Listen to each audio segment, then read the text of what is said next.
अस्सलामुअलैकुम, सुबह बखैर and a very good morning to all of you. भाई शायर ने क्या खूब कहा है कि ज़िंदगी जिंदा दिली का नाम है, मुर्दा दिल खाक जिया करते हैं। और बिल्कुल सही बात है, बड़े पते की बात है। बज़ाहिर तो ये बड़ा आपको सादा सा शेर लग रहा है, लेकिन इसके पीछे की जो थियरी है ना वो काफ़ी तवील है। हम जितना अपने दिल का ख्याल करेंगे ना, हमारा दिल उतना ही हमारा ख्याल करेगा। हम अपने दिल के साथ इतनी ज़्यादती कर देते हैं, मतलब मैं नॉर्मल हार्ट ब्रेक्स की बात नहीं कर रही, वो तो है ही है, लेकिन हम अपनी हार्ट की हेल्थ का बिल्कुल ख्याल नहीं करते। हमारा इतना सीडेंटरी लाइफस्टाइल है, हम खा क्या रहे हैं, उसके बाद क्या हम एक्सरसाइज भी करें या नहीं करें, हमारा कोलेस्ट्रॉल अगर लेवल चेक करें तो भैया अगर पूरी दुनिया में अगर आप चेक किया जाए तो इतना जितना कोलेस्ट्रॉल लेवल पाकिस्तानियों का हाई होता है और हमारे हमसाए मुल्क उनकी भी कुछ ऐसी सिचुएशन है। और हार्ट डिजीज़ की वजह से मैं 2022 का एक डेटा पढ़ी थी कि उसमें था कि हार्ट डिजीज़ की वजह से पाकिस्तान में जो अमवात होती हैं उनकी जो परसेंटेज है दैट इज़ 29%। और अगर जो 2016 में जो कंडक्ट किया गया था उसमें 19 था, अब उससे बढ़ के 29 हो गया। और आहिस्ता आहिस्ता कहा जा रहा है कि बढ़ता ही चला जा रहा है, which is very alarming. And no wonder हम देख रहे हैं कि हमारे जवानों में heart attack and cardiac arrest दो डिफरेंट चीज़ें हैं, लेकिन इनकी वजह से अमवात बहुत ज़्यादा हो रही हैं। And as compare to the west a decade earlier, यानी कि एक दिहाई पहले उनको जो हम देखते हैं कि यूजुअली कोई हार्ट अटैक या कार्डियक अरेस्ट की जो भी चीज़ें होती हैं वो 40 साल के बाद हमें 30 से 40 साल की उम्र में हम ये फेस कर रहे हैं। एंड सिर्फ ये नहीं है, आपको मालूम है छोटे बच्चों को भी कार्डियक अरेस्ट हो रहा है। बिल्कुल सही कह रही हूँ। माई ओन नेफ्यू, खैर वो तो बहुत छोटा था, वो he was a CP child, तो 1 साल 10 माह के बच्चे को कार्डियक अरेस्ट हुआ था and he could not survive. उसकी रीजंस और थी, लेकिन अब आजकल के बच्चों में जहाँ पर हम देख रहे हैं कि चाइल्डहुड ओबेसिटी ये इतनी बढ़ गई है, इतनी कॉमन हो गई है। पहले तो बच्चों को ख़ास घर की बनी हुई चीज़ें, हम बड़े हुए हैं घर की चीज़ें खा के, और महीने में एक बार हम बाहर का खा लेते थे, बर्गर शर्गर, खुश हो जाते थे, बड़े ग्रेटफुल होते थे। लेकिन आजकल बच्चे घर का खाना खाते ही नहीं, उन्होंने खाना ही बाहर का है। तो आप सोचें ना कि वो तमाम तर चीज़ें जो आप बाहर से डेली बेसिस पे कंज्यूम कर रहे हैं उससे आपकी बॉडी पर सबसे ज़्यादा आपके हार्ट पे कितना असर पड़ता होगा। अब ये हार्ट ऐसा है कि ऐसा नहीं कि आप बड़े हो गए तो हार्ट का ख्याल रखना है, आपने अपने इस दिल का बचपन से ही ख्याल करना है। कितने बच्चे ऐसे हैं जो कि कार्डियोवैस्कुलर डिजीज़ में जो बच्चे मुब्तला हैं, और पाकिस्तान में सीवरीज़ के जो केसेस हैं ये बढ़ते ही चले जा रहे हैं। क्यों बढ़ रहे हैं भाई, आज इस हवाले से बात करेंगे। ख्याल कैसे करना है, पहले तो यकीन माने शाज़ व नादर सुनते थे कि किसी खातून को हार्ट अटैक हो, अब तो ख़वातीन को भी हार्ट अटैक के बहुत ज़्यादा केसेस हम सुन रहे होते हैं। मतलब ये जोक था कि जी आपने ख़वातीन को बहुत कम हार्ट अटैक्स के केसेस सुने होंगे, बंदों को हार्ट अटैक ज़्यादा होते हैं, लेकिन ऐसा नहीं भाई, जवानों में भी, बूढ़ों में भी, बच्चों में भी। It's very alarming. और जनाब इसी वाले से बात करने के मेरे साथ मौजूद हैं doctor Aliya Ahsan, paediatric cardiologist हैं। मेरे साथ मौजूद हैं डॉक्टर फरहाना रहमान जो कि जनरल फिजिशियन हैं। उनके साथ मौजूद हैं डॉक्टर हिना इनाम जो कि कार्डियक सर्जन हैं। मेरे साथ मौजूद हैं डॉक्टर फैसल ज़िया, कार्डियोलॉजिस्ट हैं। और साथ में हमारे साथ मौजूद हैं गालिब आगा, हर्बलिस्ट हैं। अस्सलाम वालेकुम जी, मैं शो में आप सबको खुश आमदीद कहना चाहती हूँ।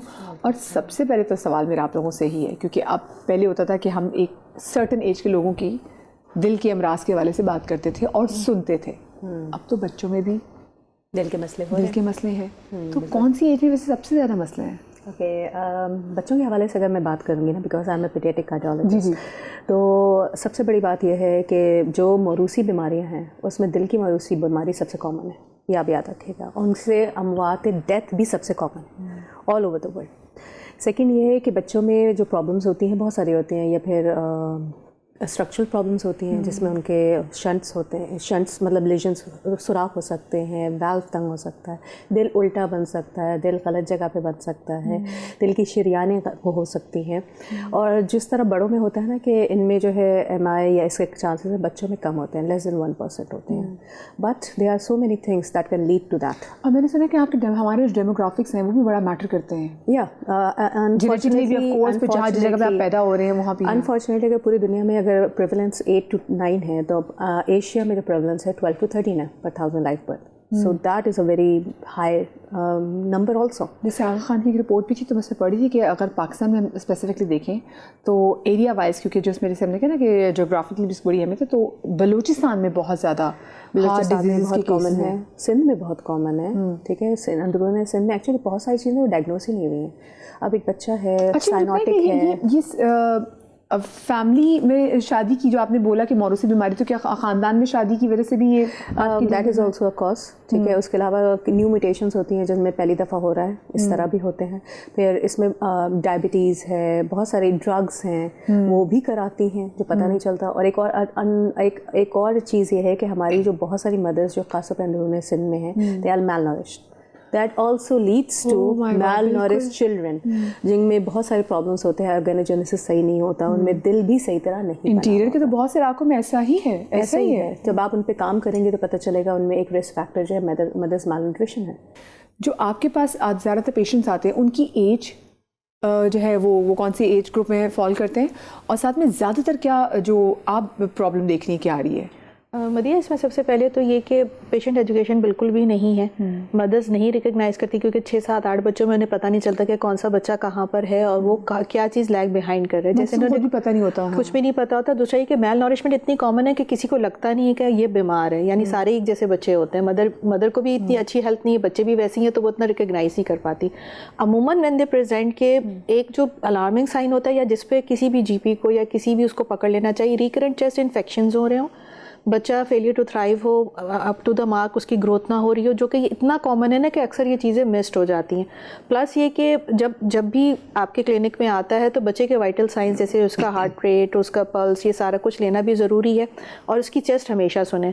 मेरे पास खुद एक 3 साल की बच्ची आई थी, वो 2 से 3 साल तक वो इसी रिकरेंट चेस्ट इन्फेक्शन की वजह से बार बार कभी यहाँ से एंटीबायोटिक, कभी ड्रिपें लगा रही, कभी फलानी जगह एडमिट हो रही। तीसरे साल में जब हमारे पास आए तो रूटीन में हमने एक चेस्ट एक्सरे करवाया, तो कार्डियोमेगाली, और फिर उसका एको करवाया तो उसको माइनर डिफेक्ट था, तो फिर रेफ़र किया।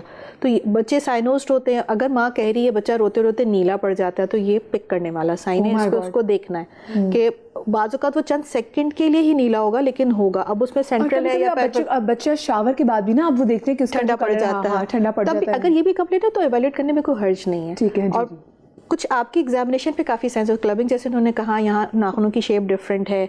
अच्छा, मदर एनेमिक होती हैं, बहुत बड़ा फैक्टर है कि खुद एनेमिक हैं, तो बच्चे की भी ज़ाहिर बात है जब बच्चा अंदर बन रहा होता है तो वो प्रॉपर्ली नहीं बन पाता, क्योंकि हाइपोक्सीमिया हो रहा है, मदर के पास खुद ब्लड इतना अच्छा नहीं है, उनकी अपनी न्यूट्रिशन है। बाज़ औक़ात ऐसी मेडिसिन वो ले लेती, नहीं पता होता प्रेगनेंसी में ऐसी ड्रग्स ले लेती हैं, उसका इफेक्ट होता है। इंटीरियर में या बलूचिस्तान में आप कहें अभी तक भी जो है वो कज़न मैरिजेस करवा, अभी तक भी बहुत ज़्यादा है, ख़त्म नहीं हो रहा। लेकिन ये कि वो चले, वो एक फैक्टर, ये हर कोई चीज़ एक नहीं है कि इसी वजह से हो रहा है, लेकिन हम हर जितने फैक्टर्स कम कर सकते हैं, कम से कम उनकी प्रिवेंशन पे तो कर सकते हैं, उन पे तो हम काम कर सकते हैं, ताकि हमारा रेशो कुछ तो कम हो ना इस चीज़ का। अच्छा, सिर्फ ये नहीं है, मेरे ख्याल से वो जो शादी से पहले जो ब्लड टेस्ट जो करवाना है वो भी बहुत ज़्यादा इंपॉर्टेंट है। थैलेसीमिया बहुत कॉमन है। आई थिंक मेरे पास कुछ किसी एरिया के लोग आए थे कि शायद बलूचिस्तान के थे, कि उन्होंने मना कर दिया है कि जब तक लड़के का और लड़की का सर्टिफिकेट नहीं होगा तो निकाह नहीं होगा, उनके लिए मैंडेटरी हो, which is a good thing. Iran ने जो कब से रखा हुआ है वहाँ पे से कि मैंडेटरी है, अगर आप ये रिपोर्ट नहीं प्रेजेंट करेंगे तो आपका निकाह नहीं हो सकता। डॉक्टर साहब, मोस्टली जो केसेस आते हैं, अगर मैं कहूँ कि अब क्योंकि एज ग्रुप हम देख रहे हैं कि मैं पढ़ रही थी, विच इज़ वेरी अलार्मिंग, कि वेस्ट में हम वैसे भी माशाल्लाह, वैसे तो किसी चीज़ में हम उनसे आगे नहीं हैं, लेकिन इस चीज़ में हम उनसे ज़्यादा अहेड चल रहे हैं, कि हम 1 डेकेड पहले चल रहे हैं उनसे कार्डियोवैस्कुलर डिजीज़ में। क्या इसकी बड़ी रीज़न है? देखिए, यंग एज में तो अगर देखा जाए तो बिलो 50 अगर डेटा देखा जाए तो around 49 major MIs cardiovascular disease establish. उसकी वजह क्या है? आपके सेडेटरी लाइफस्टाइल, स्मोकिंग और हेरिडिटरी, ये बहुत सी चीज़ें सम अप कर देती हैं। बच्चों में ख़ास तौर पे, इवन ऐसे लोगों पे जो हम ये जंक फूड का यूज़ करते हैं ना, प्रॉपर टाइम का मील ना होना, और उसमें सॉल्ट की, सोडियम की इंटेक ज़्यादा होती है, इसके वजह से हाइपरटेंशन होती है। तो that basically are the causes कि जो वो उसको वो करते हैं, और उसको हम मिसलीड करते हैं। ख़ास तौर पे किसी को अगर थोड़ी सी तेज़ाबियत भी हो रही है ना, जिसे कहते हैं एसिडिटी हो रही है, तो कहते हैं यार तुम जाके वो कोई भी फिजी ड्रिंक ले लो। हाँ, वो कहते हैं इसमें नमक, तेज़ाबियत, तबीयत खराब हो रही है, फिजी ड्रिंक में नमक डाल के पी लो। जी, वो अंडरलाइंग कोई चीज़ है जो उसको हम मिस कर रहे हैं, अल्टीमेटली जाके फिर MI पे होती है। और यंग में जो MI होता है दैट इज़ वेरी लीथल। उसमें जो आपका मायोकार्डियम अच्छा खासा डैमेज होता है, इवन ऑन द स्पॉट आपकी डेथ्स भी हो जाती हैं। और कॉरोनरी आर्टरी डिजीज़ बेसिकली अगर देखा जाए तो 12 साल के बच्चे में भी हो सकती है, जिसे इस्केमिक हार्ट डिजीज़ कह सकते हैं। ऐसा नहीं है कि सिर्फ बड़ों में होती है, ऐसे लोगों में भी है, जिन्होंने देखा है, ऐसे बच्चे भी देखे हैं मैंने। अराउंड 18 ईयर्स MI हुआ, डेथ हो गई उसकी। तो लॉट ऑफ फैक्टर्स एक्यूमुलेट करते हैं और हमारी एक्सरसाइज नहीं है। देखिए बहुत सारे जवान लोगों में जब हार्ट अटैक जब उनको आ रहा होता है तो उनको पेट में दर्द होती है। तो माय ओन चाचा ही वो 31 ईयर्स ओल्ड, उनको हार्ट अटैक आ रहा था, लोगों ने लगा उनका पेट खराब है, उनका पेट खराब है, उन्होंने वॉमिट की, गैस होगी। वॉमिट भी डिफरेंट होती है when you are having heart attack, sweating भी डिफरेंट होती है और पेन की डिस्क्रिप्शन भी डिफरेंट होती है। एंड बाय द टाइम वो हॉस्पिटल पहुंचे वो नहीं सर्वाइव कर सके क्योंकि यंग एज थी। तो यंग एज थी, तो यंग एज में बड़ा ये है एक सिम्टम है जो सामने। डॉक्टर साहब बस मैं चाहूँगी आप ज़रा ये भी बता दें कि ये देखिए cardiac arrest and heart attack बहुत फ़र्क है इसमें, ज़रा ये मिला दी, ज़रा इसको भी ज़रा खुल के वाज़ेह तौर पर बयान करते हैं। हाँ, वेरी गुड पॉइंट, बिकॉज मैं इतनी देर से सुन रही हूँ we be using cardiac arrest and MI। Cardiac arrest का मतलब होता है कि दिल बंद हो जाना। इलेक्ट्रिकल एक्टिविटी होती है जिसकी वजह से दिल धड़क रहा होता है। दिल का काम क्या होता है, वो पूरे जिस्म में खून पहुंचा रहा होता है, राइट। अब उसका रीज़न कुछ भी हो सकता है। MI का मतलब होता है हार्ट अटैक होना। MI मायोकार्डियल इन्फार्क्शन कहते हैं। अगर उसको उर्दू में ट्रांसलेट किया तो उसका मतलब होता है कि दिल का जो पट्टा है वो मर गया, राइट। अब वो दिल का पट्टा कैसे चल रहा है, उसको खून कहाँ से सप्लाई हो रहा है। जैसे दिल पूरे जिस्म को खून पहुंचा रहा होता है, वैसे दिल को 3 वेसल्स खून पहुंचा रही होती हैं। एक आपके राइट हैंड पे होती है, 2 आपकी लेफ्ट हैंड पे होती है। इनमें से कोई भी वेसल बंद हो जाती है तो आपको हार्ट अटैक हो जाता है। कार्डियक अरेस्ट में मैं चीज़ ऐड करूँगा, basically it's end of the life, लेकिन स्टिल इफ़ यू हैव कुछ लोग ऐसे होते हैं कि जिन्होंने ACLS और BCLS की चीज़ें ट्रेन की हुई होती हैं, और बाहर की कंट्रीज़ में वो लोग हर एक लेमैन को भी सिखा रहे हैं। हाँ, जी हम। तो मैं आपके चैनल के तवज्जुह से कहूँगा कि जो अथॉरिटीज़ हैं वो इस पर क्यों नहीं फोकस करते कि लेमैन के लिए भी एक कोर्स मैंडेटरी कर दें। इट्स सिंपल, कोई डिफिकल्ट नहीं है, you don't have to be a medical professional for that. BCLS basic वो है, वो सिखाएं, ताकि अगर कोई ऐसी चीज़ हो तो हम CPR हम कर सकें। हर एक को आना चाहिए। यही होता है कि अगर किसी को कार्डियक अरेस्ट हो, पेशेंट स्कूल्स है, जैसे मेरी बेटी का स्कूल है, वहाँ जो है 10th ग्रेड में दे मैंडेट कि आप BLS करें, खान से जाके करें। So Aachen has an emergency program where they're actually providing BLS courses. School वाले बच्चे इन हाउस करें अरेंज, ताकि बच्चे जाके सीखें, जो भी ऐसा हो, लेकिन करना चाहिए। कर रहे हैं, ठीक है, ऐसा स्कूल वारंट कर रहा है, 10th ग्रेड को कर रहा है, इट मींस 14-15 साल के बच्चे। सो आप इवन जो आपका गार्ड है, इन सबको आना चाहिए। अगर किसी का हार्ट बंद हो गया तो आप उसी को पंप स्टार्ट कर रहे हैं। अभी हमने रीजन नहीं आइडेंटिफाई किया कि किस वजह से हो रहा है, बट हमने उसकी like for him to dying out, saving that, तो आप उसको टाइम दे सकते हो कि the heart can start back up. You can, उस वक्त तक आपको मेडिकल एड प्रोवाइड हो सकती है, आप अस्पताल पहुंच सकते हो till that period of time. Because मकसद क्या होता है, दिमाग तक खून पहुंचाना, राइट। जिस्म के बाकी हिस्से फिर भी अगर डिलेड खून पहुंचे तो बच सकते हैं। एक पीरियड होता है आपका, time period like 40 minutes is when the muscles start rotting of. Brain needs only 3 minutes to 5 minutes. उसमें ब्लड नहीं पहुंचा, your brain is done, and if your brain is gone, you're gone, of course. So medical terms के अंदर death is actually brain death. It's not the heart's death. If heart stops, you can still be alive if your brain's okay. So how will the brain be okay कि अगर आपको blood supply brain तक पहुंच रही है। CPR आपको heart को help करता है ताकि ब्लड ऊपर पहुंचता रहे, ठीक है। एनाटमिकली आप नॉन एनाटमिकली कर रहे हो तो आप अपने हार्ट से सपोर्ट कर रहे हो, तो बट दैट्स अनदर वे कि आप पेशेंट को बचा सकते हो, बचा सकते हैं। तो I think very good point. मुझे बताएं, आपके पास जैसे मैंने एज के बारे से बात की, तो आपने खुद अपने मुशाहिदे में भी और अपने आसपास भी क्या देखा है कि अब किस एज के लोगों में ज़्यादा कार्डियोवैस्कुलर डिजीज़ पाई जा रही हैं? देखिए, एज का तो सेटअप मेरे ख्याल से ख़त्म हो चुका है, क्योंकि हम पहले ये सुनते थे कि 45-50 के बाद जाकर ये तमाम चीज़ें होती हैं। बट अगर आपकी बात की जाए तो 28, 27, 30, 32 लोग कार्डियक अरेस्ट में डेथ्स हुई हैं रिसेंट डेज में। अगर बात सो मेनी क्लोज सर्कल जिनकी डेथ्स हुई हैं। हाँ, तो बात यह है कि हम ऐसा गलत कर क्या रहे हैं। सबसे पहले जो अगर मैं देखूँ तो हमारा जो ऑयल है, जिस मिकदार में यूज़ हो रहा है और जिस क्वालिटी का यूज़ हो रहा है, वो एक बहुत बड़ी वजह है। देन जिसको हम बनास्पति घी कहते हैं, ये एक बहुत बड़ा रीज़न है जो कि हमारे शरियानों में जाके जमा होने की सलाहियत रखता है और उसको एक तरह से तंगी पैदा करता है, जो कि ख़राबी का बायस बनता है। नंबर 3, हमारे बेवक्त खाना पीना, सोना उठना और फिज़िकल एक्टिविटी का बिल्कुल भी ना होना। हाँ, अभी आपने जैसे अभी आपने एक जिक्र किया कि वालिद साहब रोटी लेने भी खुद जाया करते थे, ठीक है। आज के लड़के को अगर ये बोला जाए कि बराबर में दुकान है, या इवन मेरे वालिद साहब तो कहते हैं कि लड़के को ये ऑप्शन मिल जाए कि वॉशरूम भी जाना तो बाइक स्टार्ट करे, वॉशरूम चला जाए, इतनी भी जहमत ना हो कि वॉशरूम भी वॉशरूम चल के आ जाए मेरे पास। बात ये है कि सुस्ती की इंतहा। बिल्कुल ऐसे ही। तो बात सारी ये है कि हम अपने साथ कुछ गलतियां कर रहे हैं जिसका खमियाजा हमें ही भुगतना है, चाहे वो खुराक में हो, चाहे वो फिज़िकल एक्टिविटी का ना होना हो। और फिज़िकल एक्टिविटी का मतलब ये नहीं है कि आप 10 कदम या 100 कदम या 2000 कदम चल लिए। जो ब्रेस्ट वॉकिंग की बात हुई, एक टेम्परेचर होता है बॉडी का, उस टेम्परेचर से थोड़ा सा ऊपर जाना है जहाँ पे स्वेटिंग भी हो, दिल की धड़कन का तेज़ होना उसका मकसद हो, ताकि वो बर्न आउट कर सके, मेटाबॉलिक रेट को आपके बेहतर कर सके। तो बहुत सारी चीज़ें, और बीमारी कोई भी बहुत ज़्यादा, कहीं ना कहीं सारी बीमारियों में अगर हम देख रहे हैं, चाहे वो दिल हो चाहे वो कोई और हो, उसकी सबसे बड़ा रीज़न हम खुद होते हैं, जो कि हम पैदा करने में खुद मददगार साबित कर रहे होते हैं उस बीमारी को अपने अंदर। तो हम क्या गलती कर रहे हैं, सबसे इम्पॉर्टेंट वो है। उसके बाद तमाम चीज़ें हो सकती हैं, और टेस्ट एक फ्री हो, पैसों से हो, टेस्ट कराने में भी कभी कोई हर्ज नहीं होता। मैं कल की एक बात करूं, कल मेरे पास एक पेशेंट आए, उनको 100% माउथ कैंसर है, ठीक है। डॉक्टर के पास गए इंडस में, उन्होंने उनको लिखा कि क्रेटिनाइन लेवल कराएं, उसके बाद सिटी स्कैन होगा। उन्होंने क्रेटिनाइन कराया, क्रेटिनाइन ठीक था, वो 3 महीने से ऐसे ही बैठे। क्रेटिनाइन तो ठीक है, डॉक्टर ने बोला था ये करा लो, ये करा लिया मैंने, क्योंकि सिटी स्कैन पे जाना था। सिटी स्कैन पे गई नहीं कि ये रिपोर्ट तो ठीक है, जाने की क्या ज़रूरत है। उनको बताया भी था डॉक्टर ने, तो वो नहीं समझे या क्या किया, और वो अपने साथ ज़्यादती कर रहे हैं। 3 महीने से वो ऐसे ही बैठे। Oh my God. चलिए मैं इस टॉपिक को आप आगे बढ़ाऊंगी। देखिए, एक तो है कि आप एक मौरूसी भी तौर पे आपने ये बच्चों में जैसे इसको के मोर डेमोग्राफिक, मैं इसमें आ रही हूँ क्योंकि ब्रेक अभी है, ठीक है। मुझे छोटी सी ब्रेक के बाद वापस आना, कहीं मजा आएगा।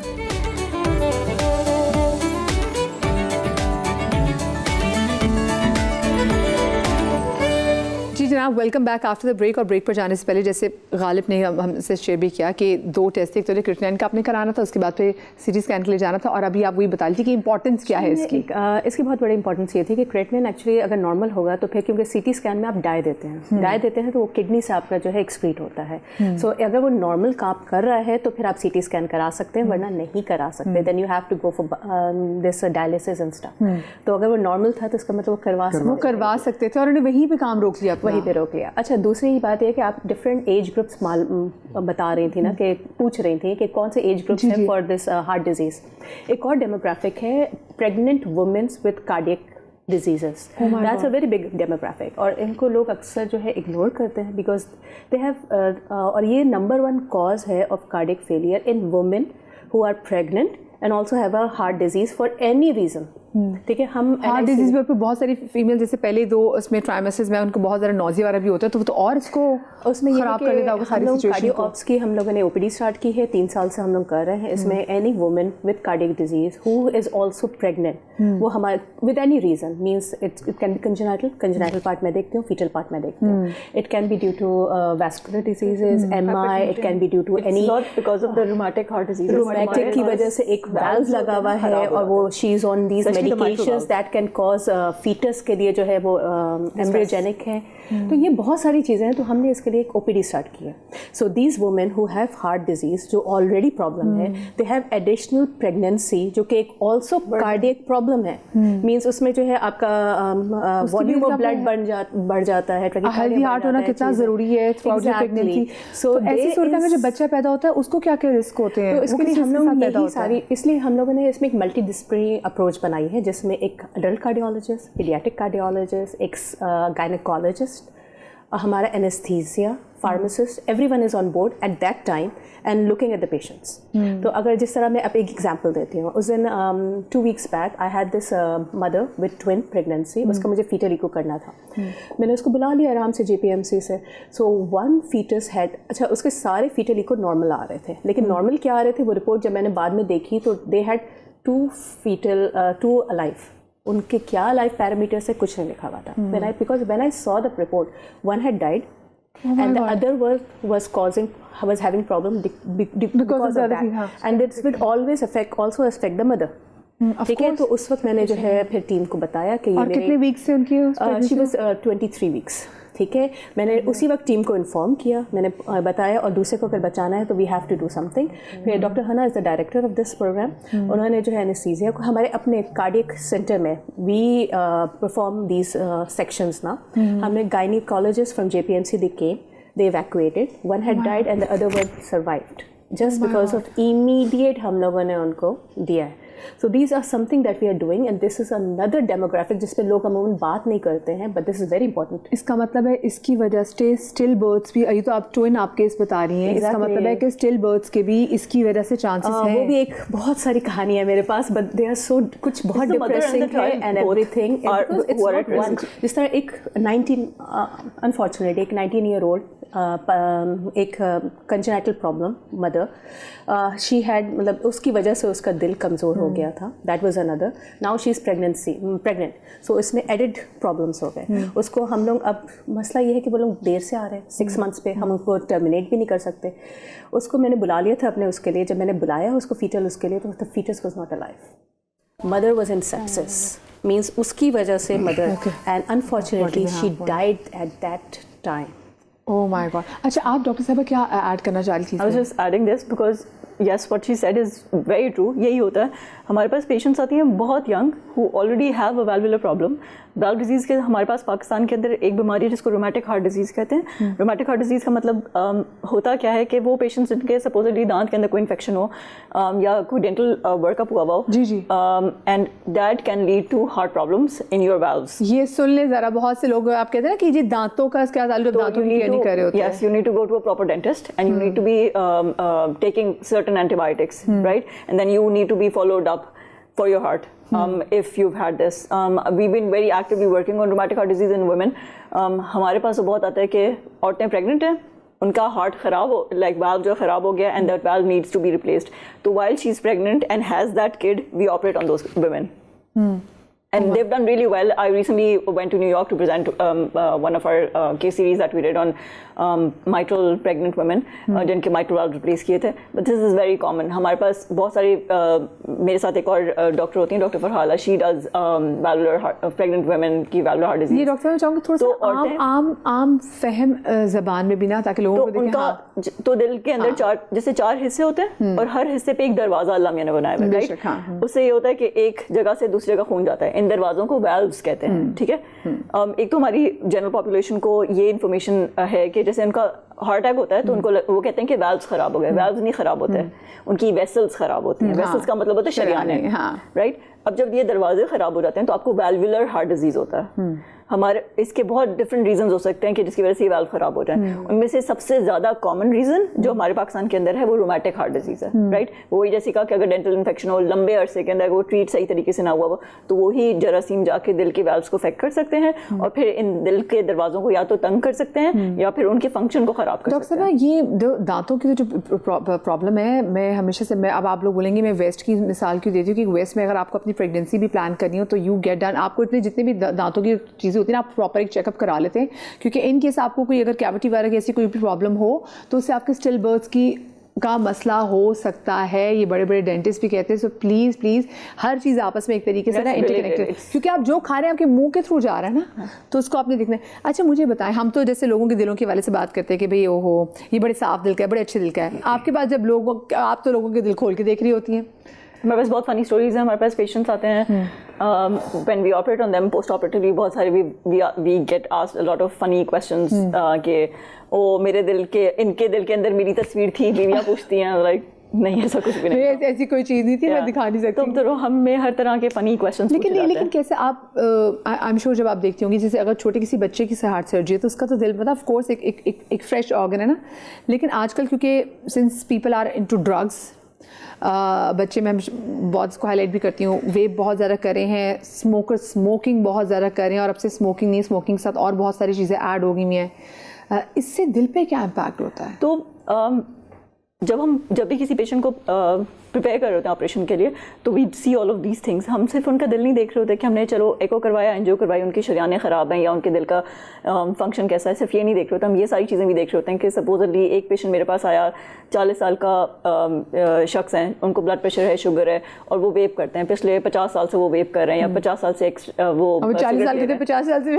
और क्या कहते हैं, उनका हमने एक्सरे करवाया, and x-ray is bad, right? We get a CT scan done, उनके पल्मोनरी फंक्शन टेस्ट करवाते हैं, और अगर उसके अंदर आता है कि ये बहुत हाई रिस्क है, तो पेशेंट को ये बताने की ज़रूरत होती है कि भाई हाई रिस्क का मतलब ऑपरेशन तो नहीं है, क्योंकि ऑपरेशन तो हमें करना आता है। मसला ये पोस्ट ऑपरेटिवली आपको बेहोश किया जाएगा, आपको इंट्यूबेट किया जाएगा, आपको उस इंट्यूबेटिंग वाली जो मशीन है उससे निकलने में मुश्किल हो सकती है। हो सकता है आप बहुत अरसे तक उस वेंट के ऊपर लगे रहें बिकॉज आपके फेफड़े खराब थे। क्यों? क्योंकि आपने स्मोकिंग पूरी जिंदगी की। इसी तरीके से हो सकता है अगर आप जो स्मोकिंग खुद कर रहे हैं, जो पैसिव स्मोकर है, आप स्मोक करें, आप साथ बीवी बच्चा बैठा वो ज्यादा रिस्क पर है। एग्जैक्टली। तो जब आप हमारे पास आते हैं, जब हम आपको असेस कर रहे होते हैं ना ऑपरेशन के लिए, हम आपकी सैचुरेशन चेक करते हैं बेस लाइन कि आपके ऑक्सीजन सैचुरेशन कितनी है जिस्म के अंदर, खून कितना है आपके अंदर। अगर वो हमें लगता है कि कम है, पेशेंट सही तरीके से ब्रीद आउट नहीं कर रहा, तो ये सारे के सारे वर्कअप किया जाता है ताकि हम देख सकें कि आपका लंग फंक्शन कैसा है। सही। उसके बाद आप कहते होंगे, आप प्रॉब्ली सुनते होंगे कि लोग कहते हैं कि भाई डॉक्टरों ने कह दिया कि बड़ा हाई रिस्क है।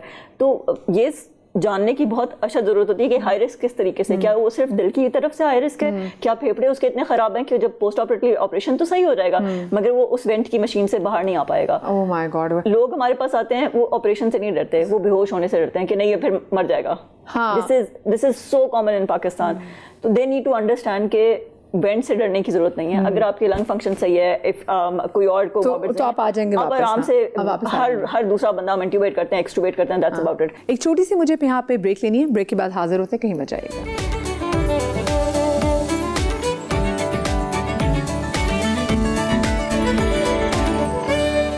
जी जनाब, welcome back after the break. Doctor साहब मुझे बताएं कि ये धोखे के अलावा कौन सी चीज़ें जो दिल के लिए शदीद नुकसानदेह हैं? देखिए, दिल के हेल्थ के लिए सबसे पहले तो आपका, जैसे सबने जिक्र किया कि आपका सेडेंटरी लाइफस्टाइल बहुत बड़ा दुश्मन है दिल का।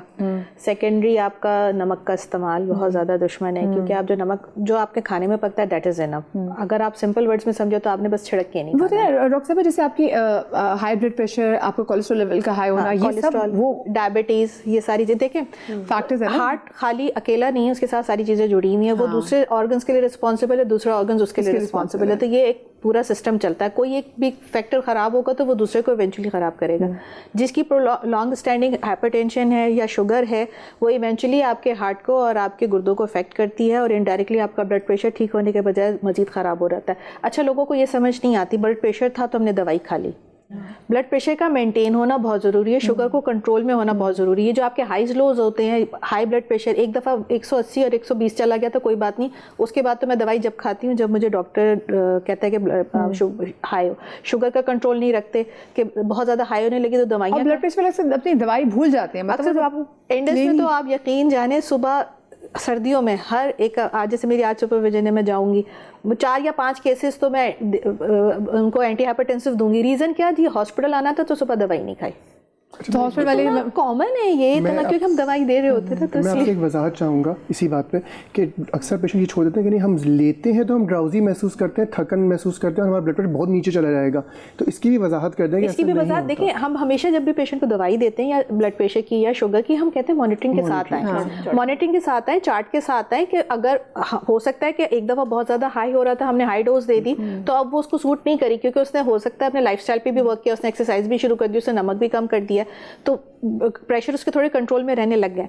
तो उसके लिए हम कहते हैं आप हमेशा चार्टिंग के साथ हैं। फॉलोअप इसीलिए बहुत ज़रूरी होता है। जो ये क्रॉनिक पेशेंट्स होते हैं इनका फॉलो, देखिए हमारे एंड पे प्राइमरी प्रिवेंशन है। ये लोग जो सर्जरी कर देंगे, एमआई हो जाएगा, हार्ट अटैक हो जाएगा, वो उसके बाद सेकेंडरी प्रिवेंशन है, चीज़ हो चुकी है।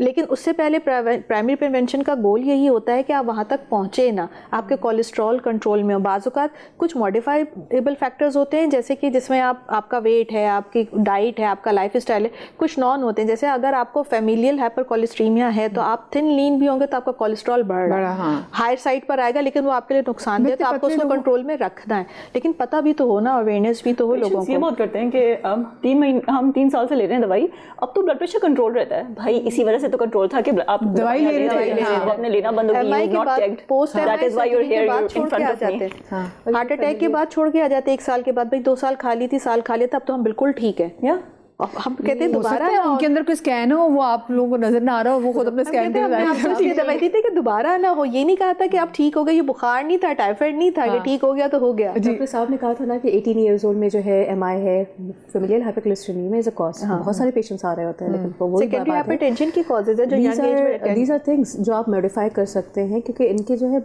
रिपरकशंस बहुत होते हैं। क्योंकि बच्चों में फिर सिर्फ आपकी शरियाने नहीं, आपका पूरा ऑर्डर, हर वेसल आपके इन्वॉल्व हो सकती है। डॉक्टर साहब, वही इन्वायरमेंटल फैक्टर्स के वाले से मैं बात करूँ, कौन सी ऐसी चीज़ है जो दिल के लिए शदीद नुकसानदेह है, शदीद नुकसानदेह है मेरी हार्ट हेल्थ को लेके? देखिए, एक तो आपका डाइट बेसिक, एक्सरसाइज का ना होना, एक्सेसिव कोलेस्ट्रॉल, ये सब चीज़ें आपके लिए बहुत ही, और ख़ास तौर पे ऐसे लोग जिनकी दिल की धड़कन तेज़ रहती है वो अवॉइड करते हैं कि नहीं यार ऐसी हो रही होगी, उसको अवॉइड करते हैं। ऐसे उसमें डॉक्टर को दिखाना बहुत ज़रूरी है। ये डॉक्टर साहब वैसे आजकल ये मैं अक्सर लोगों से सुन रही हूँ, ऑफ कोर्स हम एक नॉर्मल तादाद में ब्लैक कॉफ़ी पीते हैं, लेकिन आजकल लोगों में एंग्जाइटी यस और palpitation and somehow very abnormal, वो कहते हैं ना कि एक किस्म की मुझे हार्ट बीट में फील कर रही हूँ।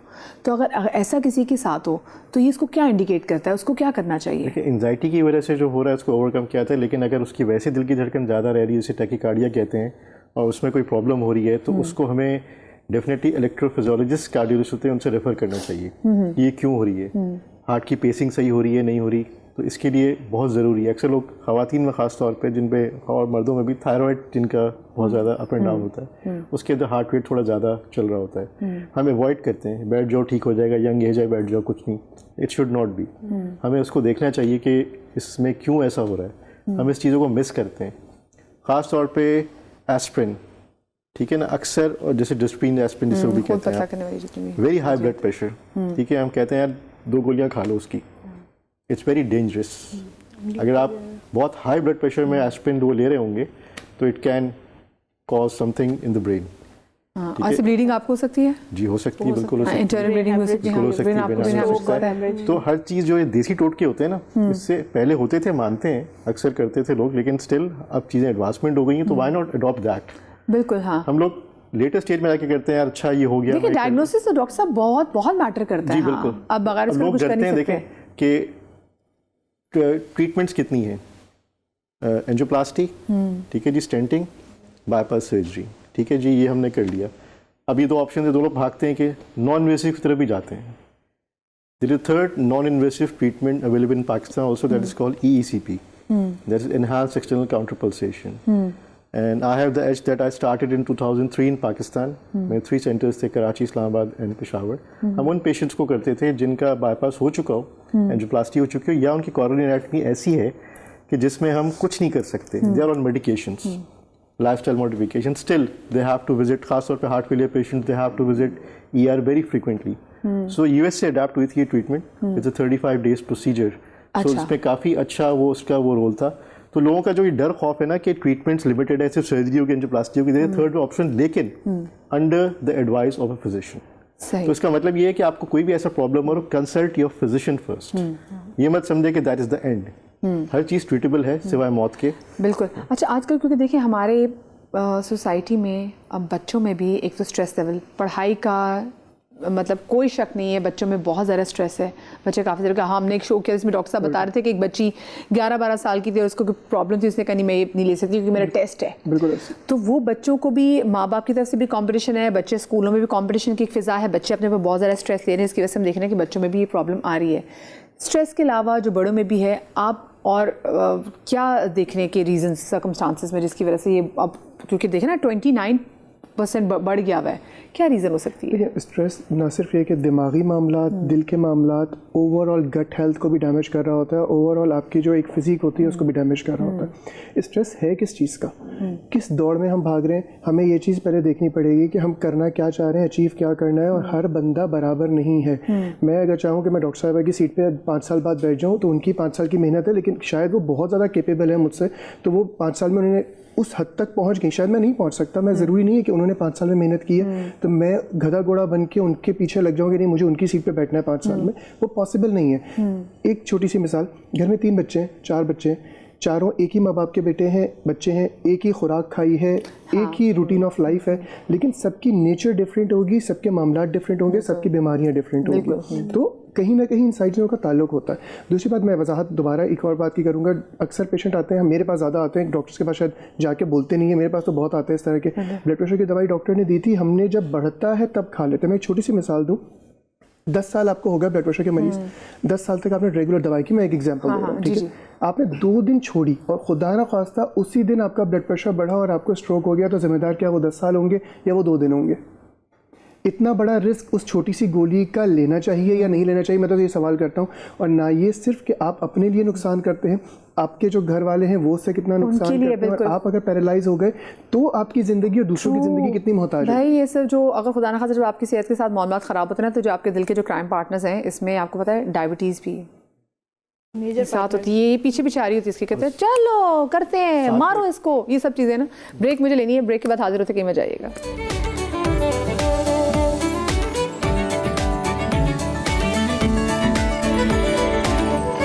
जी जनाब, welcome back after the break. और दिल की जितनी भी बीमारियां हैं उसमें दिल अकेले को आप कसूरवार नहीं ठहरा सकते, उसके पीछे आपकी जनाब हाइपरटेंशन की प्रॉब्लम भी है, आपका स्ट्रेस भी है, आपका कोलेस्ट्रॉल लेवल बढ़ा है वो भी है, और डायबिटीज़ फसाद की जड़ है। ये तो मैं कहती हूँ कि आपको डायबिटीज़ होना तो फिर अक्सर, क्योंकि लोगों को अगर हार्ट अटैक भी आ रहा तो कहते हैं कि पता नहीं चलता साइलेंट हार्ट अटैक। उसकी एक बड़ी रीज़न यही सुनने में आती है, क्योंकि अगर डायबिटीज़ हो तो बहुत सारे पेशेंट उसको फील ही नहीं कर सकते। सो भाई ख्याल इसका बहुत रखना है। बच्चों में आजकल डायबिटीज़, डॉक्टर साहब जो आपके पास आजकल दिल के आरते मुब्तला बच्चे आ रहे हैं, उनके साथ क्या डायबिटीज़ भी आप देखते हैं कि कहीं ना कहीं वो पीछे आ रहा होता है? डायबिटीज़ कुछ होती हैं जो कि मरूसी होती हैं, ठीक है ना। वो नॉर्मली बच्चे इंसुलिन पे होते हैं, वो हमारे पास अमूमन आते नहीं हैं, but they come into DK and everything की डिफरेंट वेरिएबल प्रेजेंटेशंस होती हैं, और फिर उनको जो इंजेक्शंस और पैचेस इस तरह मैनेज करते हैं, ठीक है। बच्चों में हो सकता है, मीन्स अगर प्रॉब्लम ये होती है, देखिए एक नॉर्मल बच्चे हैं और एक दिल के मसले हैं, ठीक है। जो जिनको दिल का भी मसला है उनके साथ ये अगर एडिड प्रॉब्लम्स हैं तो उनको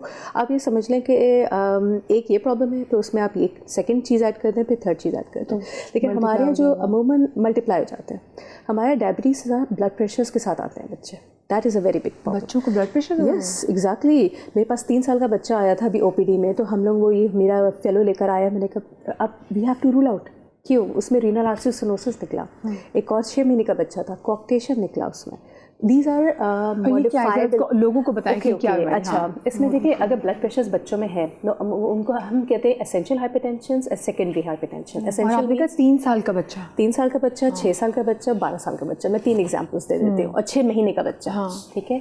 अच्छा, एसेंशियल हाइपरटेंशन ये होता है, उसमें मरूसी बीमारियाँ होंगी, कोई चीज़ होगी, फैमिली हिस्ट्री होगी, उसमें जिस तरह हम डिस्कस कर रहे हैं कि काउच पोटैटो मीन्स कोई काम नहीं कर रहे बच्चे, दीज आर मल्टीपल कॉजेज। वो माएँ खुद भी बच्चों को बड़ा फील करते हैं, बच्चा होता है कितना अच्छा लग रहा है बच्चा, सही, उनको डायबिटीज़ होने के बहुत चांसेस होते हैं। जी सही। फिर सेकंड वो होते हैं जिनको अंडरलाइन कोई कॉज होती है, जिसको आप ट्रीट कर दें तो उनका ब्लड प्रेशर्स नॉर्मल हो सकते हैं, मीन्स रीनल आर्टरी स्टेनोसिस, आप वहाँ स्टेंट लगाते हैं, ठीक है। लेकिन आइडेंटिफाई कैसे होगा जब तक आप अल्ट्रासाउंड नहीं कराएंगे। कॉक्टेशन मीन्स जो नाली आपकी जो है लेफ्ट साइड से निकल रही है वो तंग है, जो जिसको पूरी बॉडी में सप्लाई करना है ऑक्सीजन, ठीक है। और बड़ी आप उससे एबनॉर्मल हार्ट बीट आप उसकी सुन भी रहे होते हैं अक्सर लोग, नहीं पता चल रहा होता ना बच्चों में। सबसे बड़ा प्रॉब्लम ये बच्चा नहीं बताते, जैसे उन्होंने ट्रैकीकार्डिया वो में बताते हैं। अब उसमें क्या करना है, आपने उस नाली को जो है या स्टेंट लगा दें या बैलून कर ले या ऑपरेशन कर ले, वो सही हो जाता है। फिर उसको बाद में आप उसको फॉलोअप करें फॉर हाइपरटेंशन। ये चीज़ आर मॉडिफाइबल थिंग्स जो आप कर सकते हैं और उसको बचा सकते हैं, उसकी फुल लाइफ है। अगर कोई बच्चा पैदा ही किसी दिल के, जैसे बच्चों को पहले सुनने में आता था कि बच्चों के दिल में सुराख है, तो क्या वो उसी वक्त ट्रीट हो सकता है? डिपेंडिंग, वो हर चीज़ के ना हर चीज़ का ना आपको एक्चुअली एक मैनेजमेंट होता है। अगर एक छोटा सा सुराख है उसको मैं फॉलोअप करके कोशिश करूँगी कि वो बंद हो जाए खुद से। अगर वो 5 ईयर्स तक या स्कूल गोइंग एज तक नहीं बंद होगा तो फिर then I will give an option. लेकिन वही न्यूनेट आ रहा है, वो फेलियर के साथ आ रहा है। अगर फेलियर के साथ है तो इंडिकेशन है कि आप उसको बंद करें, because he will not survive. वही फेलियर टू थ्राइव, ये चीज़ है। और जो एक चीज़ ऐड की थी ट्रैकीकार्डिया, बच्चों में ट्रैकीकार्डिया नहीं पता चलता। मेरे पास ER में कितने बच्चे आए हैं कि 1 हफ्ते से ट्रैकीकार्डिया। अच्छा, अब क्यों लेकर आए कि कोई बहुत अच्छा डॉक्टर था, उसने कहा कि NICVT ले जाए, इसको हमें दिल का मसला लग रहा है। उस ट्रैकीकार्डिया 1 हफ्ते से बच्ची को ट्रैकीकार्डिया था, उसकी वजह से क्या हुआ, उसका जो है ट्रैकीकार्डिया लीडिंग कार्डियोमायोपैथी, जिसकी वजह से उसका दिल कमज़ोर हो गया। ट्रैकीकार्डिया हमने उसी वक्त अबॉर्ट किया SVT को, उसके फंक्शंस देखे, फंक्शंस उसके दिल के बहुत कमज़ोर हो गए थे। अब that was secondary, not to कोई कंजेनिटल प्रॉब्लम नहीं था उसको ट्रैकीकार्डिया इंड्यूस कार्डियोमायोपैथी हुई थी। Now you have to treat that. So these are something. अमूमन बड़े जो है बता देते हैं हमारा दिल थोड़ा सा हमें लग रहा है, हाँ, किसी से बाहर आ जाएगा, ठीक है ना। बच्चे नहीं बता पाते हैं। वो बच्ची 1 हफ्ते से वो बर्दाश्त कर रही थी, एंड पेरेंट्स को जबकि हाथ लगा के उनको लग रहा था कि ऐसा लग रहा है कि इट्स रनिंग, फौरन करना चाहिए, लेकिन वो उसको उन्होंने कहा कि फीवर है, नज़ला है, खांसी है। डॉक्टर साहब कौन सी एज में बहुत सेफ होता है कि जैसे बोलते हैं कि दिल में सुराख, और हम तो जब छोटे होते थे ना किसी का सुनते थे किसी के दिल में सुराख है तो हम वही क्योंकि हार्ट की शेप में ऐसी देखी थी कि उसमें कोई सुराख, तो समझ में नहीं आती थी ये कैसी हो सकती है ये, और ये कितनी बच्चे के लिए।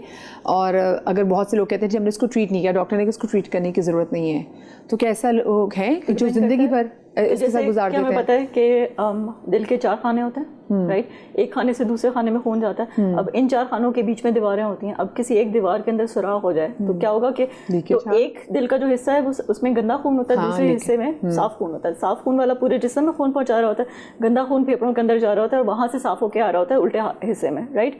अगर अब और ये सारे अलग अलग खाने हैं, राइट? इन दोनों के बीच में या तो एट्रियम के अंदर यानी ऊपर वाले 2 खानों में या नीचे वाले 2 खानों में जो भी सुराख हो जाए तो उस हिसाब से ASD यानी एट्रियल सेप्टल डिफेक्ट होता है या वेंट्रिकुलर सेप्टल डिफेक्ट होता है। उससे क्या होगा, ये खाने जो है उनके खून मिल जाएंगे आपस में, राइट? साफ खून गंदा हो जाएगा, which is more dangerous, right? गंदा तो वैसे ही गंदा है, उसमें कुछ फर्क नहीं पड़ा।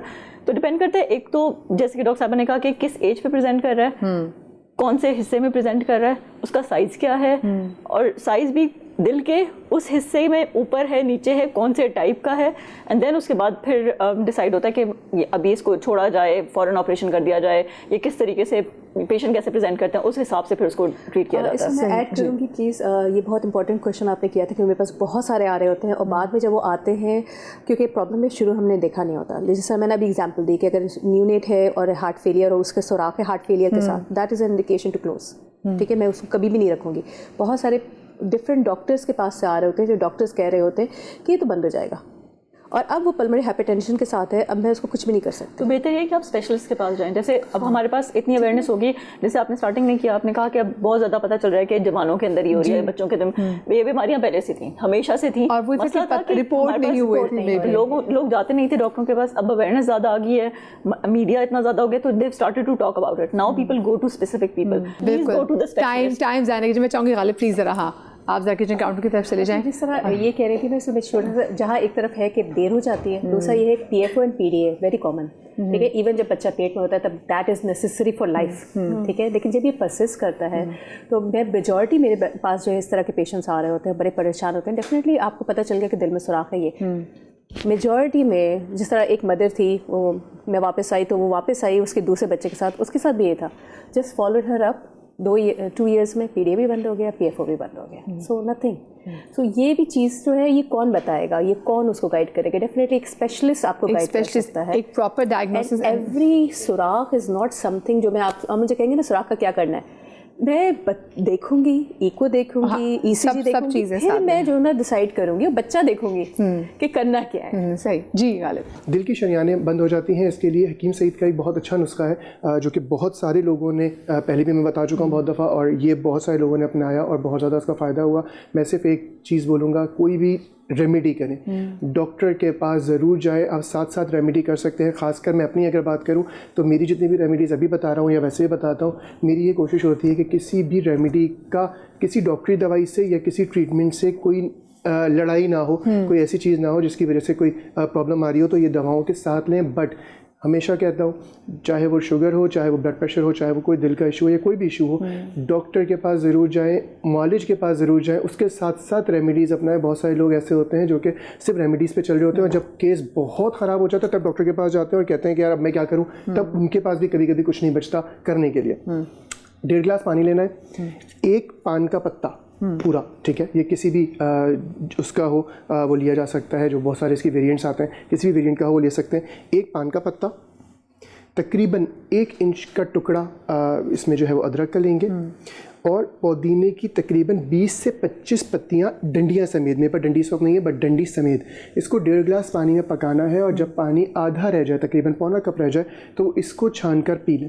यह हकीम सईद का नुस्खा है और बहुत सारे लोगों ने अपनी शरियाने इससे ब्लॉकेज ख़त्म की है। बट मैं फिर कह रहा हूँ, ये ब्लॉकेज कितनी होगी, आपके पास कितना टाइम है इसको अपनाने का, ये डॉक्टर डिसाइड कर सकता है। आप घर बैठ के 90% वाला पेशेंट जो है ये डिसाइड नहीं कर सकता। मुझे फील हो रहा है इतनी बंद है, हाँ नहीं फील हो रहा है, बट वो डॉक्टर ने तो कहा था कि एंजियोप्लास्टी या एंजियोग्राफी पे जाना पड़ेगा, तो मैं और हम लोग 1 महीने बाद जाएंगे, 1 महीने तक ये कर लेते हैं, वो आपके लिए नुकसानदेह हो सकता है।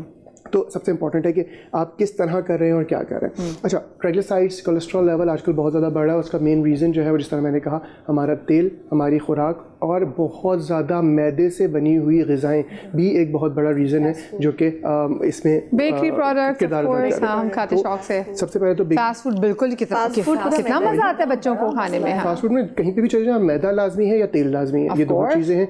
तेल पे पहले भी बात हो चुकी है। डीप फ्राइड होते हैं, तो डीप फ्राइड 3 दफ़ा अगर तेल फ्राई हो जाता है, वो कैंसरस सेल पैदा अपने पास रखने की सलाहियत उसमें पैदा हो जाती है, जो कि कैंसरस भी हो सकते हैं।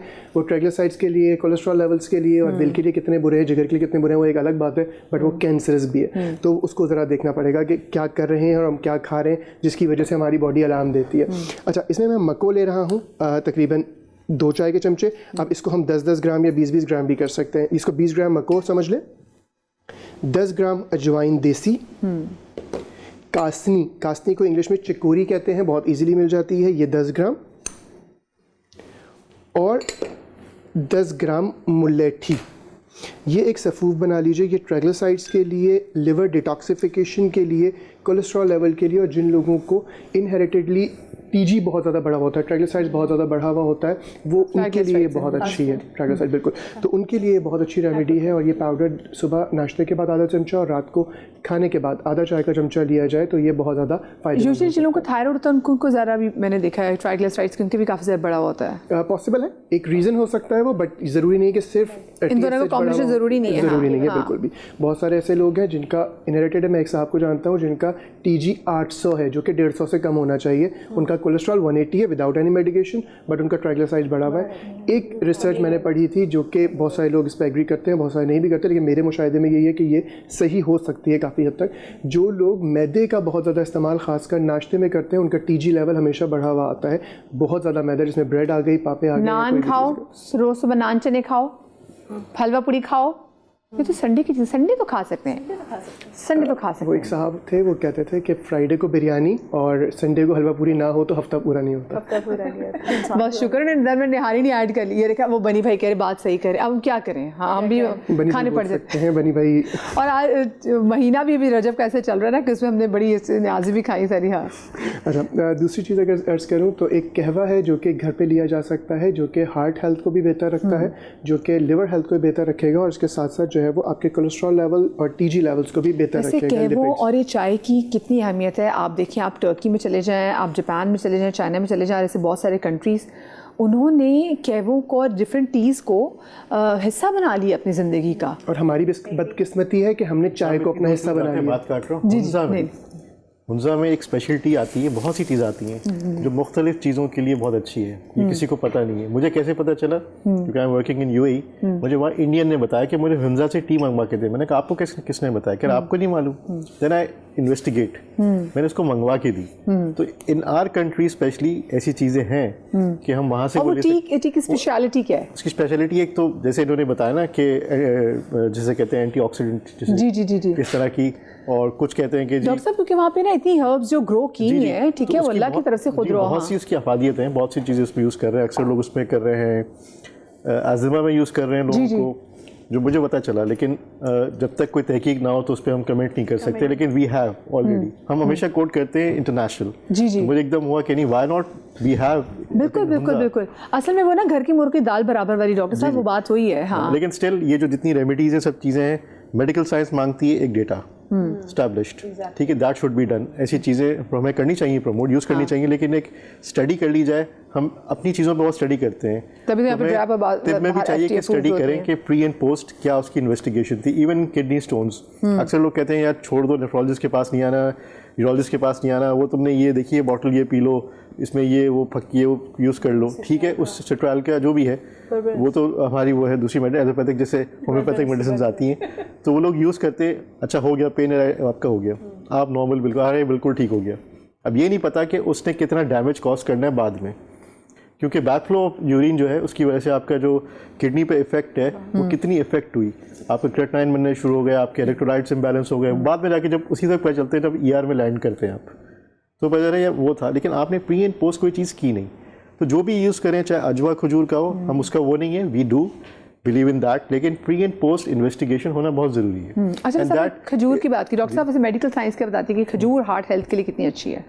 देखिए, इट्स गुड, कर सकते हैं यूज़। ख़ासतौर पे हमारे यहाँ एक सरप्राइज़ है मेरे लिए, अजवा खजूर का एक ज़माने में बहुत, कोई एक चीज़ आती है ना कि एक जन्नत का फल था, वो इतना महंगा कर दिया यहाँ पे कि जी वो हम ऑलरेडी बचपन से देखते थे। फिर अजवा खजूर का है, अजवा खजूर अच्छी खासी एक्सपेंसिव एक आइटम है जो मिलता है पाकिस्तान में, उसका पेस्ट 30 रुपये में मिल रहा था एक जगह पे। तो मैंने उससे पूछा, मैंने कहा भाई ये क्या है ये, तो हम उसका मिसयूज़ बहुत करते हैं। इट्स अ गुड थिंग, लेकिन हमें डायबिटीज़ हर चीज़ वो देख के, मद्देनजर देख के उसको करना चाहिए। ट्रू, बिल्कुल। अब वो खजूर की मैं बात करूँ हार्ट हेल्थ के हवाले से, अगर खजूर कितनी अच्छी है? खजूर की एक अपनी अफादियत है हार्ट हेल्थ के लिए, लेकिन रसूलुल्लाह सल्लल्लाहु अलैहि वसल्लम ने जो फरमाया वो अजवा खजूर के बारे में स्पेशली फरमाया। और एक जो मिसकंसेप्शन लोगों में है, मैं बहुत सारे पेशेंट्स को भी जानता हूँ, लोगों को भी देखता हूँ, वो मदीने से अजवा खजूर का जो गुठली का पाउडर है सिर्फ वो लेकर आ रहे होते हैं, या बहुत सारे लोग हैं जो गुठली नहीं खा रहे होते, सिर्फ उसका जो पल्प होता है, जो खजूर का खाने वाला हिस्सा होता है वो खा रहे होते हैं। अगर हदीस कोट की जाए तो उसमें रसूलुल्लाह सल्लल्लाहु अलैहि वसल्लम ने फरमाया कि अजवा खजूर गुठली समेत पाउडर बना के उसका लड्डू बना के खाओ। मतलब एक लड्डू का मतलब तो ये है कि मिलाकर बेसिकली गोल शेप बन जाएगा, उसको मिला के खाओ। इसका मतलब ये है कि अजवा का पाउडर और अजवा का जो पल्प है, ये दोनों चीज़ें शिफायाबी का बायस हैं। और इसके साथ एक मतलब अकेला ना पल्प और ना से गुठली, अगर आप मिल दिल के के, दोनों, हाँ। दिल के अमराज के लिए खाना चाह रहे हैं, जो कि आप हदीस को कोट करें तो उसमें कोई गलती नहीं होनी चाहिए, तो उसमें ये दोनों चीज़ें एक साथ शामिल हैं। एक साथ, ठीक है। अच्छा, दूसरी अगर मैं रेमेडी की बात करूं, जो मेरे पास ये अजवा का बेसिकली पाउडर और अजवा भी थी, तो वो मैंने पहले ही बता दिया आपको। और अजवा मदीने की ही होती है बेसिकली, जो आजकल जिस तरह डॉक्टर साहब ने भी कहा, शुगर के पेशेंट्स देखकर खाएंगे, अगर आपकी कंट्रोल्ड है तो आप लेंगे, वरना आप नहीं लेंगे। बहुत सारे लोग कुछ रेमेडीज़ कर रहे होते हैं जिसका इन्वर्स रिएक्शन किसी और बीमारी पे पड़ रहा होता है, वो भी ख़राब बात है। अच्छा, हम बात कर रहे हैं दिल की हेल्थ के लिए, ट्राइग्लिसराइड्स के लिए, या जो लिपिड्स ख़राब हो जाते हैं उनके लिए ये बहुत अच्छी, बिल्कुल LDL, HDL, ट्राइग्लिसराइड्स, कोलेस्ट्रॉल, ये चारों चीज़ों के लिए और दिल की तकवीयत के लिए ये रेमेडी बहुत ज़्यादा अच्छी है। कोई भी ले सकता है अगर आप एडल्ट हैं तो। इसमें 1 गिलास पानी लेना है, तकरीबन 3 से 4 इंच टुकड़ा दालचीनी का ऐड होगा, कलौंजी 1 चाय का चमचा, मेथी दाने को मैंने थोड़ा सा इसमें कुचल लिया है, थोड़ा सा तोड़ लिया है, ये 1 चाय का चमचा, और सिर्फ 1 चुटकी हल्दी का पाउडर। और हल्दी के बारे में मैं हमेशा ये बात करूँगा, वैसे तो सारे पाउडर्स में ऐसा होना चाहिए, लेकिन हल्दी में स्पेशली मैं कहूँगा क्योंकि इसके बहुत ज़्यादा बेनिफिट्स हैं। मसला ये है कि हम पाउडर लेकर आते हैं घर में जो कि कभी मिलावट वाला होता है, कभी रंग वाला होता है, जो कि नुकसान का बायस बनता है। हमेशा ये कहता हूँ कि हल्दी, जो साबुत हल्दी आती है वो लें, घर में खुद पीस लें। अब तो भी टर्मरिक लाटे दुनिया जहां में गोल्डन, ठीक है ना, गोल्डन लाटे, टर्मरिक लाटे हैं, जी जी, हर जगह, हर बड़ी जगह पे माचा, हाँ माचा, ये माचा भी देखे ना अभी आ गई है। तो ये माचा मेरे ख्याल से वही जो हम उसकी वो ग्रीन वाले सफ़ूफ की बात करते हैं, I think moringa, I believe moringa भी है, इट्स अ हर्ब, ओके, उससे वो है। अच्छा, तो ये कहवा 1 गिलास पानी में आपने पकाना है। जब पौना कप रह जाए तो रात को सोने से पहले इसको छान कर पी लीजिए, शहद ऐड हो सकता है इसमें। और ये आपके ट्राइग्लिसराइड्स के लिए, LDL के लिए, HDL के लिए एक बेहतरीन दवा हो सकता है विदाउट एनी साइड इफ़ेक्ट्स। जिन लोगों को किडनी का कोई इशू है तो वो अगर ना लें तो ज़्यादा बेहतर है, क्योंकि इसमें हल्दी भी है, कभी कभी वो ब्लीड करवा सकती है अगर एक्सेसिव क्वान्टिटी में चली जाए, तो वो एक एहतियात के तौर पर बेहतर है। हल्दी नॉर्मली लोग भी ले रहे होते हैं, किडनी स्टोन हो या इवन पाइल्स की ब्लीडिंग भी अगर हो रही होती है, किडनी स्टोन कोई डैमेज कर रहा हो जिसकी वजह से ब्लीडिंग हो रही हो, तो हल्दी ब्लीडिंग करवा सकती है एक्सेसिव अमाउंट में अगर ली जाए तो। सही, ठीक है। आपकी रेसिपीज कंप्लीट होगी। छोटी सी ब्रेक ले रही, ब्रेक के बाद हाजिर होते, कहीं मत जाइएगा।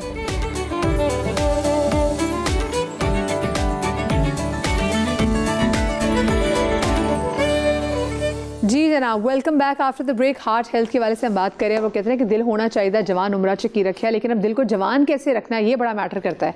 अब मसला ये है कि ओबिसिटी का भी बड़ा यहाँ पे इशू, और डॉक्टर साहब जाने से पहले मैं ओबिसिटी के वाले से बात करी थी। ये मोटापा चाहे बच्चों में हो चाहे बड़ों में हो, ये दिल के लिए कितना नुकसानदेह है? देखिए, बहुत नुकसानदेह। इवन जो एक मोटा इंसान है वो एक्सरसाइज भी नहीं करेगा, उसको एक्सरसाइज करने में भी प्रॉब्लम होगी, उसके फिर लिपिड्स हर चीज़ डिरेंज होंगे, तो इट्स एड ऑन होता है। जो BMI आपका होता है, अगर it's above 30 it's very dangerous, above 25 अब कहते हैं इट्स वेरी डेंजरस। बहुत से लोग इसकी रेमेडीज़ के लिए, बहुत से लोग इलाज करते हैं, ऑफ लेवल इंडिकेशन की मेडिकेशंस यूज़ कर रहे होते हैं, खासतौर पे आपके मीडिया के अंदर, खासतौर पे without any workup by a doctor. Doctor भी प्रिस्क्राइब कर रहे थे, नाम नहीं लूँगा ड्रग्स का, एवरीबॉडी नोज दैट, लेकिन मैंने कोई 3-4 केसेस देखे हैं डेथ्स के भी। Y?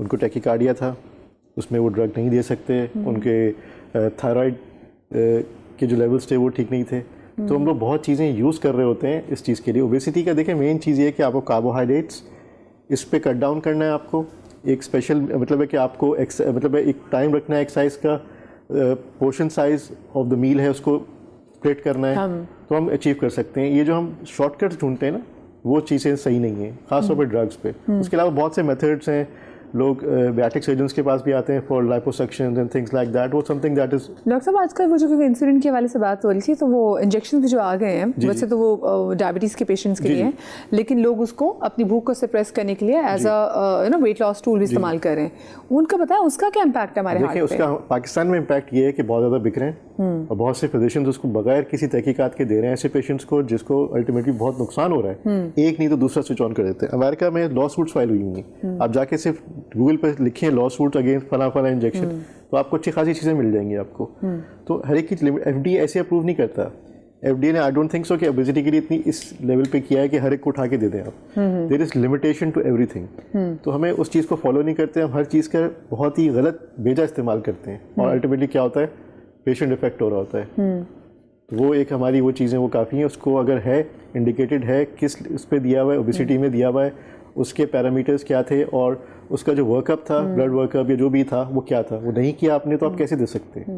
This is a practice done in these days in Pakistan, especially by our, I am sorry to say GPs।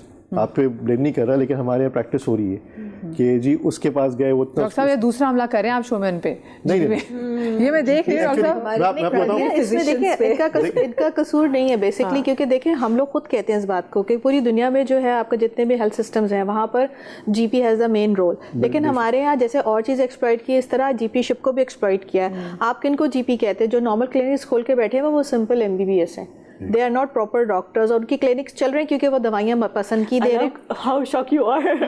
तो ये कॉमन है ना, और बिलीव मी कि कुछ लोग डॉक्टर्स भी नहीं हैं जो क्लिनिक्स चला रहे हैं, और ऐसे बहुत सारे केसेस हैं।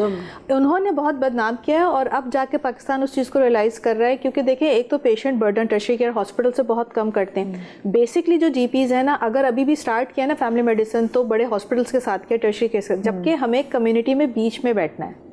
हमने इन तक जाने से पहले जो प्राइमरी प्रिवेंशन का पूरा काम है ना, ओबेसिटी नहीं होनी चाहिए, साइड इफेक्ट्स देखने हैं, exercise, healthy life style, prevention, modifiable risk factors को ख़त्म करना है, वेट कंट्रोल है, डायबिटीज़ कंट्रोल है, शुगर कंट्रोल है, प्रेशर्स कंट्रोल है, ताकि ये कॉम्प्लिकेशंस ना आए। ये हमारा काम है, हमें प्रॉपर एक प्लेटफॉर्म मिलना चाहिए।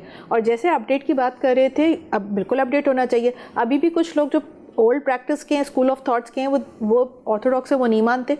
अगर कोई ऐसी मेडिकेशंस आई हैं जैसे आपकी इवन एक इंसुलिन को हटा के दूसरी मेडिकेशंस है, ओरल हाइपोग्लाइसेमिक्स, जिससे आपका शुगर का कंट्रोल अच्छा हो सकता है, वो नहीं मानते। जो हार्ट के लिए अच्छी हैं, जो किडनी के लिए अच्छी हैं, रिसर्च ने प्रूफ किया हुआ है जिनको, लेकिन वो पुराने लोग नहीं लिख रहे, वो मानते ही नहीं, वो अपग्रेड नहीं होना चाहते। मतलब भी आपको जिस GP के पास जाना है आपने उसको देखना भी है मेरे ख्याल से। ऑफ कोर्स क्योंकि हॉस्पिटल में तो GP बैठे होंगे तो बिल्कुल ठीक बैठे क्योंकि ब्लड प्रेशर प्राइमरी है, सेकेंडरी है, स्टेनोसिस, ये सब वर्कअप करना हमारा काम है। मुझे बताएं एक आम बंदा जाके अपने दिल का चेकअप कैसे करा सकता है? कि आजकल जैसे कैल्शियम स्कोरिंग के हवाले से बड़ी बात हो रही है, क्या वो हार्ट के बारे में बहुत पसंद है? क्योंकि देखिए ये जिनका हाई था उनको कुछ नहीं हुआ, ऐसे केसेस है जिनका 0 था उनको हो गया, क्योंकि इतने लोग जा रहे हैं और अच्छा खासा पैसा लगता है इसमें। कैल्शियम स्कोरिंग इसका कोई इतना रेलेवेंसी नहीं है। देखिए calcium, I am sorry cut it down, calcium scoring के साथ आपकी प्रॉपर एंजियो भी होती है, एंजियो भी होनी चाहिए, और आपके कैल्शियम स्कोरिंग इनिशियल फेज जिसमें हम देखते हैं कि जी कैल्शियम स्कोर क्या। आपकी बात बिल्कुल सही है कि कभी कभार उसके अंदर नहीं आता, लेकिन still they had an MI। तो जब हम पेशेंट को देखते हैं अकॉर्डिंगली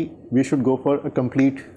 उसके बाद उसका नेक्स्ट स्टेप जो लोग स्किप कर जाते हैं कि ETT आपकी जो पूरी इस्केमिक को पूरा हार्ट एरिथमिया है या इस्केमिक डिजीज है, उसको निकाले आप। सिटी एंजियो है, उसमें आपके कुछ फ्लैग्स आ रहे हैं, कितने % आ रहे हैं, इट्स बेसिकली जस्ट कि ऊपर से जहाज जा रहा है, नीचे देख रहा है कि कितनी आबादी है, क्या है, थोड़ी थोड़ी आबादी है। वो कभी कभार कुछ चीज़ें आपकी नॉर्मल एंजियो में हम प्रेडिक्ट नहीं देख सकते, जो सिटी एंजियो में देख सकते हैं, उसमें वो चीज़ें आ जाती हैं। इट्स स्पेशली फॉर कि जिसकी फैमिली हिस्ट्री है, अर्ली उसमें आप कर सकते हैं, या हमें ग्राफ स्टडी करनी है, उसके अंदर भी इसका एक अच्छा रोल है, लेकिन लिमिटेड है, वो लिमिटेड है। नॉर्मल एंजियो सारी चीज़ें डिपेंड करती है ना, जैसे रिस्क स्कोरिंग है, आपकी फैमिली की हिस्ट्री क्या है, any heart death less than 60 years of age, ये सारे आपके रिस्क बढ़ाते जा रहे हैं। कोलेस्ट्रॉल ज़्यादा है, आपकी ओबेसिटी है, आपको डायबिटीज़ है, फैमिली में डायबिटीज़ है, तो यही टाइम है रोकने का यहीं से समझाने का है। और बच्चों को वही गोगलू बच्चा बहुत अच्छा है, वो अच्छा नहीं है, वो हेल्दी हाँ, नहीं लोग है। नहीं इसको ये खिलाओ, नहीं तुम्हारे बच्चे वो वट अच्छा जो पंजाबी है यहाँ वट नहीं वो पढ़ते। नहीं वट नहीं पढ़े। हाँ, तो ये अच्छा नहीं। और हार्ट रेट देखें, उसके माइलस्टोन स्लो हो जाते हैं उससे। हार्ट रेट बहुत इंपॉर्टेंट है। जब भी आप कोई भी किसी भी जीपी क्लिनिक पे कोई भी जाता है ना, तो उसके वाइटल्स होने ज़रूरी हैं। हार्ट रेट आपको बहुत कुछ बता देता है, चाहे वो बच्चे का है चाहे वो बड़े का है। बच्चों में अमूमन बीपी नहीं लिया जा रहा होता पल्स, लेकिन पल्स और ऑक्सीमीटर तो आप कम से कम लगा सकते हैं। उस वक्त फिर आप अच्छी तरह से हार्ट सुन सकते हैं, उसके रिदम को देख सकते हैं, क्योंकि हार्ट के एक इलेक्ट्रिकल काम है हार्ट का और एक उसका मसल्स का काम है। तो अगर रिदम में कोई गड़बड़ आ रही है, that can eventually lead to some kind of cardiac arrest. और वो सीपीआर किया ही जाता है कि वो जो सप्लाई टूटी थी उसको दोबारा जोड़ा उसको बहाल करने के लिए। तो डॉक्टर साहब मुझे एक बात बताएं, क्योंकि मेरे पास थोड़ा मुख्तसर है, ये लोग ओपन हार्ट सर्जरी से इतना भागते क्यों हैं? इनके ओपन हार्ट सर्जरी के वाकई बड़ी खौफनाक होती है। जब लोग होता है जिसकी ओपन हार्ट सर्जरी, लोग कहते हैं या अल्लाह बस मरीज बच जाए हमारा। आई थिंक बहुत बड़ा मिसकंसेप्शन है ना, बहुत ज़्यादा मिसकंसेप्शन है। I think I am the wrong person to say about that, क्योंकि मैं रोजाना कर रही हूँ, मेरे लिए it's nothing, right? But for somebody एक ये बड़ा मिसकंसेप्शन उनको लगता है कि भाई हार्ट निकाल के बाहर रख दिया जाएगा, इस तरह कुछ नहीं होता, वो सिर्फ ट्रांसप्लांट। वो आपने तामिल फिल्में ज़्यादा देख ली है, एग्जैक्टली। हम ट्रांसप्लांट नहीं करते, राइट? उसके अंदर करना क्या होता है, आपको सिर्फ और सिर्फ आपकी शरीयाने हम जो है ना वापस जैसे ब्रिजेस बनते हैं वैसे ही ब्रिजेस बना रहे होते हैं। Yes, it is a high stake condition because आपको long surgery, it is a long surgery because आपको पंप पे डालना होता है, आपको हार्ट और लंग का फंक्शन किसी एक मशीन को देना होता है ताकि हम उसके ऊपर काम कर सकें। And obviously take some time, but if you come to us at the right time and your vessels are good and if your heart's functioning really well, it is nothing.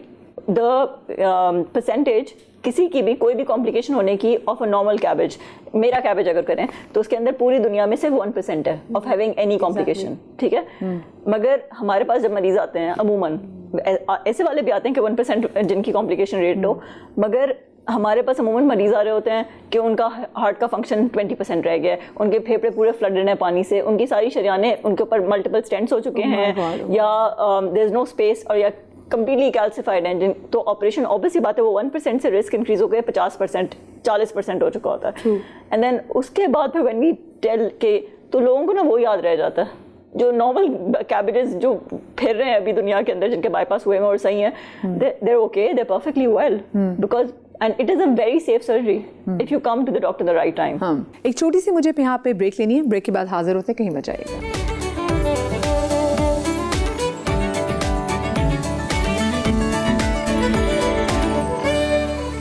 जी जनाब, welcome back after the break.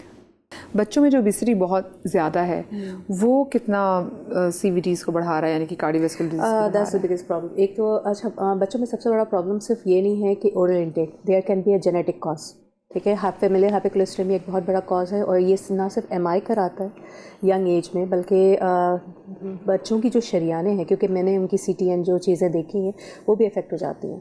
And then you have nothing, ये आप कुछ भी नहीं offer कर सकते उनको। तो दे आर मल्टीपल रीजंस। तो इसलिए AHA की गाइडलाइन ये है कि गाइडलाइंस ये हैं कि इसमें ये है कि आप 7 ईयर्स, 11 ईयर्स और 20 ईयर्स इन सब पे जो है एक दफ़ा कोलेस्ट्रॉल लेवल बच्चों का करा लें, ख़ासतौर पे जिनमें है। दूसरी बात यह है कि हमारे यहाँ 2 तरह के जो है ना तबकात कह लें, या फिर जिनको नहीं मिल रहा या जिनको बहुत ज़्यादा मिल रहा है, दैट्स द बिगेस्ट प्रॉब्लम। तो उनमें यही है कुछ तो आपके फैमिलियल है जिसको आप कुछ जेनेटिक हैं जिनको आप कुछ नहीं कर सकते, यू कैन नॉट मॉडिफाई। लेकिन जिनको मॉडिफाई कर सकते हैं वो क्या क्या है, जो हम सब लोग बोलते रहते हैं, हर मतलब हमारी पूरी स्लाइड उसी से स्टार्ट होती है। आपका जो है whatever you eat, because you are what you eat, simple सी बात है। एक्सरसाइज, अगर आप ठीक है, अगर आप इतना एक्सरसाइज नहीं भी कर सकते, लेकिन एक्टिव लाइफस्टाइल तो हो ना, चीज़ें, लेकिन आप एक्टिव तो हो। अगर आपको रोटी लेने के लिए भी एक गाड़ी की ज़रूरत पड़ रही है तो यू आर नॉट एक्टिव। आप वो तो गाड़ी से फिर आगे की बात है, पंखा बंद करना होगा तो उसमें वो मौत पड़ जाती है बच्चों को। आवाज़ देकर किसी को आवाज़ देके बड़े देखिए जाके बेटा पंखा बंद कर दो या लाइट ऑन कर दो, दरवाज़ा बंद कर दो। लाइफस्टाइल्स हैं। इसके बाद फिर एडेड आपके हाइपरटेंशन, डायबिटीज़।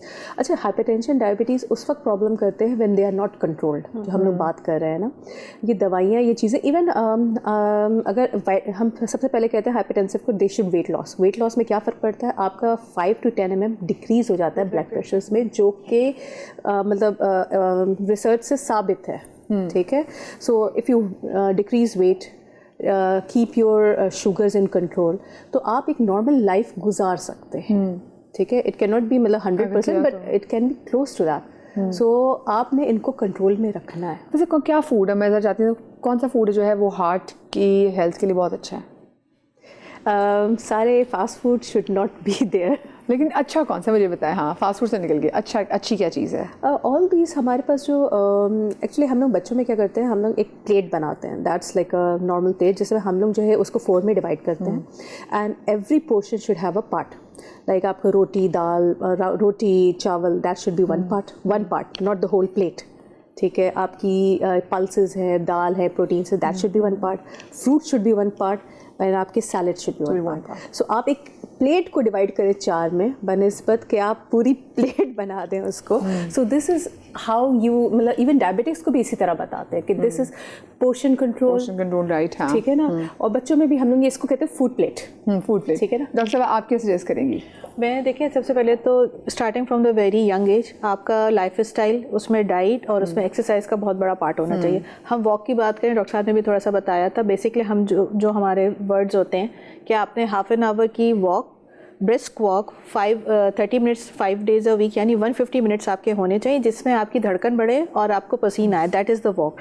और एक्सरसाइज का एक बहुत बड़ा मिथ है कि लोग कहते हैं हम सारा दिन काम कर रहे हैं, वो एक्सरसाइज नहीं है। आप काम पे जा रहे हैं, जितना मर्जी आप चलें, आप स्ट्रेस के साथ हैं। जब आपने वॉक करनी है, आपने डिसाइड किया, आप अपने इनर ब्रेन को भी मैसेज दें कि हम वॉक पे जा रहे हैं, शूज़ पहने, तैयार हों अपने आप को, तब वो वाले हार्मोन्स, हैप्पी हार्मोन्स रिलीज करेगा जब उसको अंदर वाले को पता चलेगा। मेरा तो ब्रेन सैड हो जाता है सुन के नहीं वो आपको लगता है काम ये आपको ये धोखे वाली सैड हो जाता है। ये धोखे वाली बात है। अंदर वाला ब्रेन बहुत खुश होता है क्योंकि फिर वो आपके जो सारे अच्छे वाले मेरा कनेक्शन पे बहाल नहीं है, इसका मतलब करना पड़ेगा। हाँ, कुछ मसला और डाइट में ये कि ओबेसिटी को कभी भी इनकरेज ना करें। और सिंपल सा हम एक चीज़ बताते हैं जो मैं स्पेशली पेशेंट्स को कहती हूँ, मैदे से बनी हुई कोई चीज़ नहीं खानी, चीनी और चावल, वाइट चीज़ें, हाँ, चीनी और चावल कम से कम, दालें और सब्जियां ज़्यादा खाएं, पानी ज़्यादा पिए।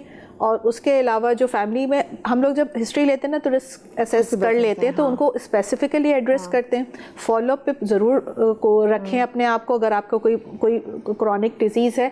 प्लस ये कि डॉक्टर के पास जाने से घबराएं नहीं और प्लीज़ डॉक्टर्स बदलें नहीं। बट हाँ, डॉक्टर बदले ना, क्योंकि एक डॉक्टर आपकी पूरी हिस्ट्री जानता है। अच्छा, लेकिन दूसरा हम देखते हैं कि हमारा अगर लाइफ स्टाइल बहुत भी अच्छा, मैं बहुत से ऐसे लोगों को जानती हूँ जो ज़िंदगी में कहते हैं ना कि खाना भी माइक्रोवेव में गर्म करके नहीं खा रहे होते, और जो बड़े फिट होते हैं, बड़े ज़बरदस्त होते हैं, समहाउ उनको भी हम देखते हैं कि वो जिम गए थे और उनको वहाँ पे हार्ट अटैक आ गया, कार्डियक अरेस्ट, बल्कि मैंने जिम में ज़्यादा सुना हुआ है।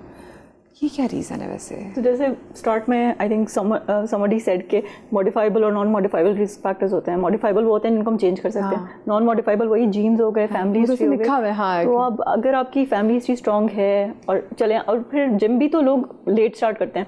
Either you have a proper people have starting gym, या वो पैडल खेल के कहते हैं कि भाई पैडल खेल रहे थे। हाँ, तो उसका भी एक टाइम होता है। जिमिंग में ये करना लोगों को ये भी नहीं पता जिम कैसे करना है। कार्डियो में आ जाता है अगर देखा नहीं, और लोगों को पता भी नहीं है कि जिम कैसे करना है। जाते हैं और फिर they just start with the very heavy exercises. You need to warm up your body, that also affects your heart. If you just keep on, एकदम से आप जाते साथ ही यू स्टार्ट शॉटिंग अप, खाना बने। हाँ, एग्जैक्टली। तो देयर इज एक तो एतदाल नहीं है हमारे, तो दैट ऑल एड्स अप। हम जो देख रहे होते हैं ना, टिप ऑफ द आइसबर्ग देख रहे हैं, उसके नीचे जो पूरा बेस बना हुआ है कि आपके जीन्स खराब हैं, कि आपकी फैमिली हिस्ट्री खराब है, कि आपने पूरी जिंदगी स्मोकिंग की है या पैसिव स्मोकिंग ली है, तो ऑल ऑफ दोस छोटे छोटे वो बन के कतरा कतरा दरिया हो जाता है। एंड देन उसके बाद दे हैव हार्ट अटैक्स और कार्डियक अरेस्ट और व्हाटएवर। तो आई थिंक एवरी इसमें जो ना मैं एक चीज़ ऐड करना चाहूँगी, कोई यंग बच्चा है, खेल हिस्ट्री में ये आ रहा है कि वो खेल रहा था और सडन कोलैप्स किया या अरेस्ट हुआ, उसमें 2-3 चीज़ें हो सकती हैं। नॉर्मली 2-3 चीज़ें हो सकती हैं। एक तो VT-VFib का कोई कॉज ना हो, मतलब abnormal arrhythmia, that can lead to it, that can be due to genetic, there are multiple factors, मैं उसमें नहीं जा रही। दूसरा, उसको हुक्म हो सकता है, दैट इज़ जो कि नॉर्मली बच्चों में अगर आप इको नॉर्मल भी हो, that can present after 13 years, जो कि गाइडलाइंस भी है कि उस वक्त सडनली जो है जब आप प्यूबर्टल एज में आ रहे होते हैं तो आपकी हर चीज़ बढ़ रही होती है, तो उसमें वो दिल के पट्टे भी बढ़ते हैं। So that can be another cause.